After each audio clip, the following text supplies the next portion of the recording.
Estamos parados hoy. La verdad que es un momento también muy particular de la República Argentina, saliendo de a poquito de esta locura que ha significado durante casi 2 años la pandemia, que le puso freno de mano a un gobierno que venía seguramente con otro rumbo y que después, qué sé yo, se encontró con un campo minado y a veces uno no sale por el mejor lugar. ¿Dónde estamos hoy? Mira, estamos en un momento de inflexión para ir directamente quizás a uno de los grandes temas que estaban en el comienzo y que siguen hasta el día de hoy, como es el famoso acuerdo con el Fondo Monetario Internacional. El gobierno, vos lo dijiste bien, se enfrentó a algo inesperado, algo que nos golpeó a nivel local y a nivel global, como es una pandemia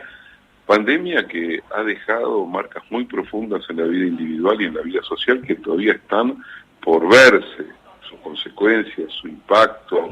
Ninguna pandemia de estas características ha pasado por la historia de la humanidad sin producir cambios incluso estructurales de la vida económico-social, de las formas de organización de la propia humanidad. Quien cree que una pandemia es simplemente un problema médico o una cuestión cuantitativa de contagiados y de muertos está total y absolutamente equivocado. Esta pandemia también ha sido y es parte de esos momentos en que la humanidad se enfrenta a situaciones inéditas. Insisto, sus consecuencias son muy complejas hacia adentro de la vida individual y sobre todo de la vida social. ¿Te acordás que al comienzo de la pandemia había esta discusión sobre si la pandemia iba a hacernos mejores, iba a liberar expectativas de mayor unidad, de mayor solidaridad? Y después nos encontramos con que el crudo capitalismo, la industria del negocio farmacéutico, el egoísmo de los grandes países, sobre todo de Occidente, ejercían de nuevo lo peor de los valores generados en el interior de una sociedad del lucro. Eso no significa que la pandemia también no abra otras puertas. La discusión sobre qué tipo de sociedad, qué tipo de economía, qué tipo de relación entre las personas, todo eso está en discusión en un momento en que la Argentina particularmente le toca lidiar con algo terrible, que es una deuda contraída, y esto hay que decirlo, no fue contraída la deuda por Mauricio Macri y otorgada graciosamente por el Fondo Monetario y sobre todo por, en ese momento, los Estados Unidos de Donald Trump, para ayudar a Macri a ganar las elecciones. En realidad fue una deuda básicamente para garantizar que si acontecía la derrota del macrismo, el gobierno que iba a llegar en la Argentina, y que ellos sabían que iba a ser un gobierno de extracción nacional y popular, estuviese absolutamente condicionado. Entonces, por un lado, sí, vamos a ver si este personaje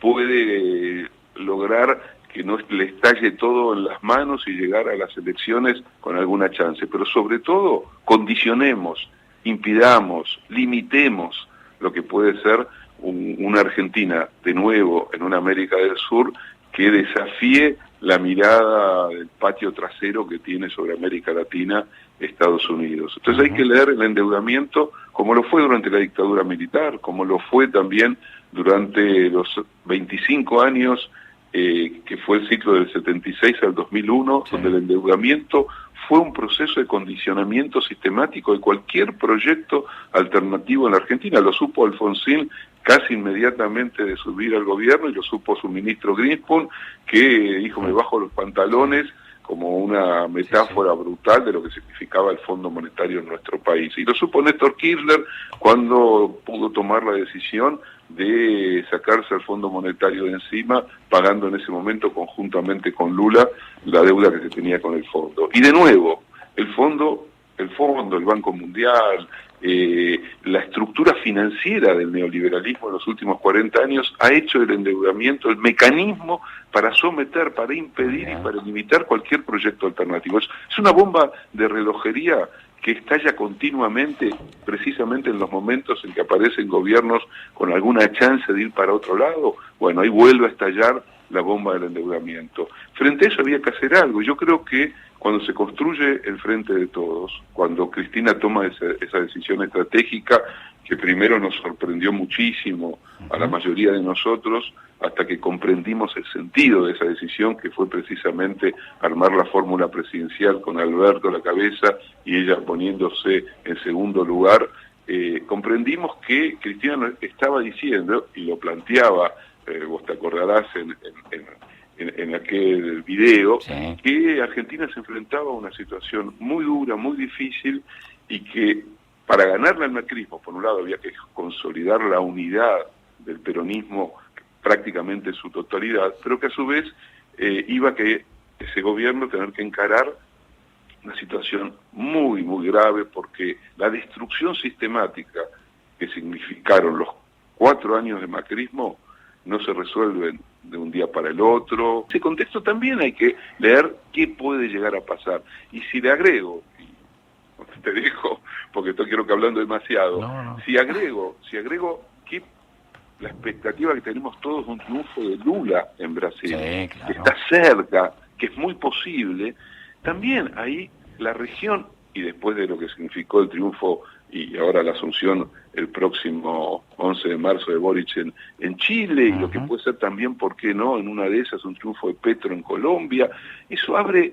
un panorama regional latinoamericano de otras características, con López Obrador en México, con el Frente de Todos, Alberto y Cristina en Argentina, y si sabemos todo lo que significa Brasil, si Lula le tuerce la mano a la derecha brasilera y logra de nuevo ser el presidente de Brasil, probablemente nos encontremos con algo distinto, y si el conflicto de Ucrania se resuelve de una manera positiva, que sería efectivamente que se llegue a un acuerdo entre Rusia y Ucrania, que proteja la demanda rusa de su seguridad de fronteras, que el pueblo ucraniano pueda elegir como pueblo su propia autodeterminación. También eso va a generar un cambio en el proyecto absolutamente dominante y hegemónico de los Estados Unidos. Tenemos a China por otro lado. Entonces yo digo, este acuerdo difícil, muy indigerible para muchos de nosotros, por lo que significa cualquier acuerdo con el Fondo Monetario Internacional, sin embargo hay que colocarlo en esa perspectiva, y es lo que hace el gobierno, es lo que hace Alberto Fernández, es lo que intenta hacer con un laburo muy, muy duro desde hace ya 2 años, Guzmán y su grupo de trabajo, sabiendo que hay limitaciones, sabiendo que hay problemas. Ahora no se termina de cerrar nada más ni nada menos que la cuestión tarifaria, la cuestión energética, en un contexto global de aumento de los precios de la energía. Bueno, si el gobierno hubiera querido cerrar un acuerdo que fuera absolutamente brutal y gravoso para el pueblo argentino, lo hubiera podido hacer el primer día. Hace 2 años que se está negociando para impedir de nuevo la colonización de la vida económica, social y política por parte de un organismo que es absolutamente dependiente de los Estados Unidos, como es el Fondo Monetario Internacional. Me parece que esto es parte de lo que sería muy bueno que dentro del frente se pueda discutir. Me parece que lo que nos ha faltado es una discusión abierta, pública, sincera, que ponga toda la complejidad sobre la mesa, y tratando de salir a veces del esquema puramente binario, que en realidad te empobrece la visión de las cosas. Por último, Ricardo, a todo esto le hace falta un dato que reclama desde las tripas el campo nacional y popular, siempre, no es nuevo, sí, que es, bueno, ¿con qué épica enamoramos a partir de ahora? ¿Con qué llamamos? ¿Con qué convocamos a la calle? ¿Con qué refundamos la pelea en esto del modelo de país enfrentando al proyecto de colonia? ¿Cuál es la épica que vos imaginás se puede poner en práctica ya mismo? Porque el horizonte eleccionario anda por ahí dando vueltas, qué sé yo, 18 meses, por ahí serán 17. ¿Qué épica es la que se va a poner en práctica, crees vos, o es posible para empezar a enamorar otra vez? Yo creo ahí está uno de los puntos absolutamente centrales. Creo que a lo largo de estos 2 años, ya hay un par de meses de gobierno del Frente de Todos, no hemos podido construir una narrativa que vuelva a entusiasmar, que como vos decís, introduzca un rasgo sin el cual una política, si quiere ser popular, no tiene ninguna chance, que es una épica, pero no la épica de las palabras grandilocuentes y los heroísmos que son de cartón, sino esas decisiones que abren horizonte, que abren futuro, que entusiasman, que enamoran, que convocan y que tienen que ver en última instancia cómo construir una sociedad más justa. Creo que no hay 2023 para un proyecto como el Frente de Todos si no logra mejorar las expectativas de gran parte de la sociedad argentina, y cuando digo gran parte de la sociedad argentina pienso sobre todo en los sectores populares respecto a su forma de vida, a sus salarios, sus trabajos, sus expectativas de que mañana va a ser mejor que hoy. Lo que hemos perdido, que no hemos logrado recuperar y que el kirchnerismo tuvo en ese sentido una vocación enorme,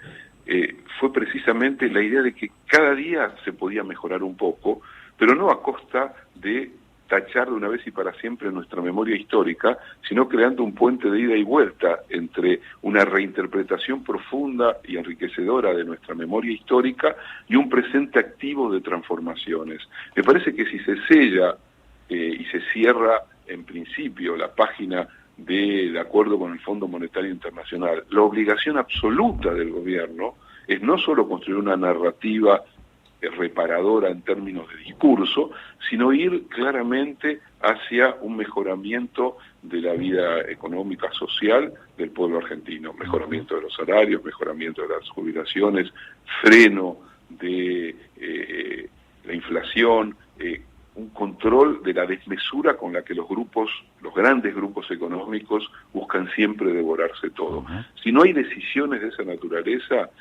y el barco solamente se mueve enfrentando a la tormenta sin producir alternativas, solamente tratando de no naufragar, me parece que no tenemos un camino hacia algo que efectivamente puede suceder, que es que el Frente de Todos, si se rearma, si sella la unidad, que es otro tema quizás para otra discusión, de una manera de nuevo virtuosa como fue en el 2019, sigue teniendo una enorme chance de renovar su pacto con el pueblo argentino. Pero para eso el pueblo argentino tiene que ser parte de una